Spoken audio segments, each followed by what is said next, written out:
I invite every person, I invite every woman here, every non-Muslim woman here, to stand to the side when we leave here and talk to a Muslim lady.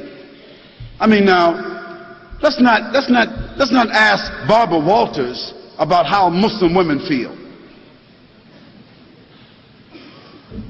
You know, let's not ask Tom Brokaw how Muslim women feel.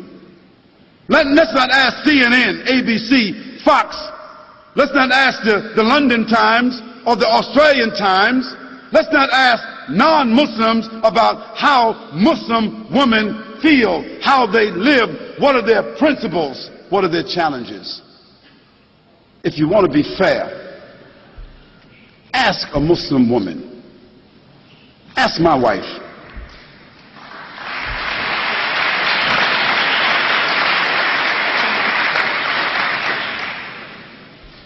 Ask my mother.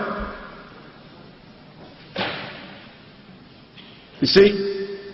Ask a Muslim woman that knows her religion, who has a relationship with her Creator, who is stable in her society, understanding her responsibilities, her relationships. Ask her.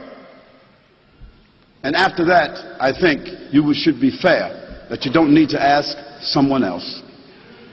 But the problem is, no one really wants to ask Muslim women. We want to take pictures of women in Afghanistan, and pictures of women in Palestine, and pictures of women in Pakistan, and pictures of women over here, and we want to listen to what people say about female circumcision, as if Muslims got women, thousands, 10, 30,000, 40,000 Muslim women all over the world is being circumcised. Some crazy Steven Spielberg stuff.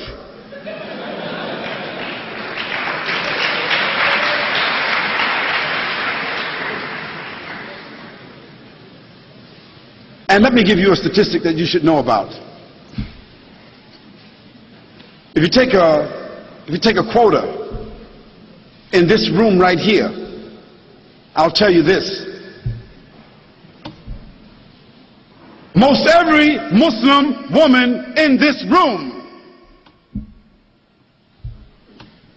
will be a college graduate, or is a college graduate, or is very intelligent and very much socially endowed. And within her family structure, we find that women control the wealth more so than men. Now, what does that say to you?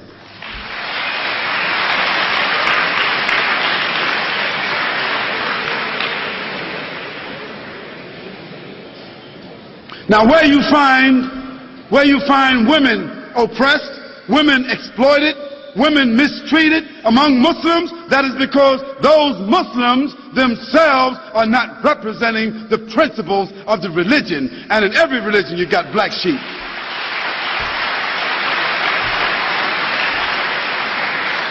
But then again, you can't tell me that the 148,000 prostitutes that walk the streets in the UK, or the 76,000 prostitutes that walk the streets of Holland that have licenses to do so, you can't tell me that all these little young, naked little girls walking around Australia with no clothes on, you can't tell me that they represent liberation.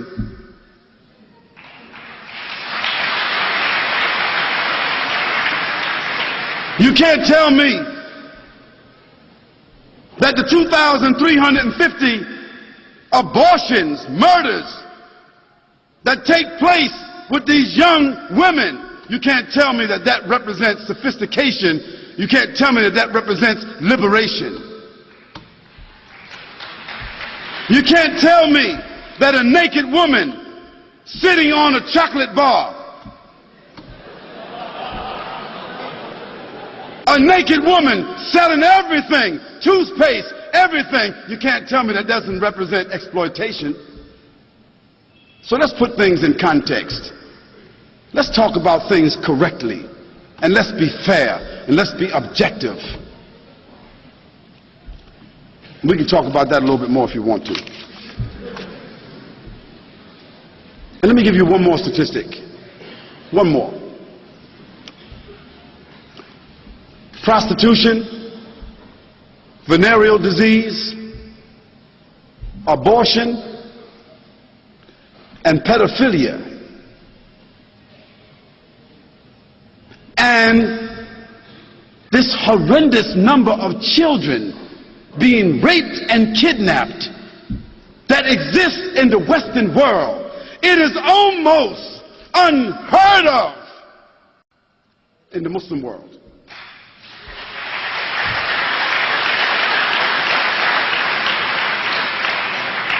So I think that the statistics kind of like speak for themselves.